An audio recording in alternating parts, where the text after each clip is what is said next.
Cinema అవకాశాలున్నప్పుడు ఇండస్ట్రీని పొగిడి, అవకాశాలు తగ్గాక పాత చేదు అనుభవాలను పంచుకోవడం హీరోయిన్లకు పరిపాటిగా మారింది. తాజాగా పూజా హెగ్డే ఒక ఇంటర్వ్యూలో చేసిన వ్యాఖ్యలు ఇప్పుడు సోషల్ మీడియాలో పెను దుమారం రేపుతున్నాయి. కెరీర్ ఆరంభంలో ఒక భారీ పాన్ ఇండియా సినిమా షూటింగ్ సమయంలో ఒక స్టార్ హీరో తన అనుమతి లేకుండా క్యారవాన్లోకి రావడంతో తాను అతడిని గట్టిగా కొట్టినట్టు పూజ వెల్లడించారు.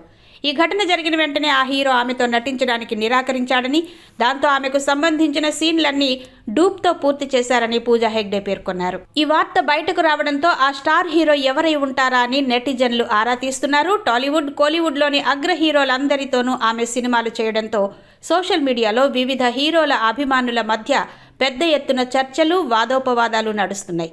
ప్రస్తుతం పూజా హెగ్డేకు వరుసగా పరాజయాలు ఎదురవడంతో, కొత్త అవకాశాలు తగ్గడంతోనే ఇలాంటి విషయాలు బయట పెడుతున్నారనే విమర్శలు కూడా వస్తున్నాయి. ఆమె నటించిన జననాయగన్ సినిమా సెన్సార్ సమస్యల వల్ల విడుదల ఆలస్యం అవుతున్న తరుణంలో ఈ వివాదం ఆమెను మళ్లీ వార్తల్లో నిలిచేలా చేసింది.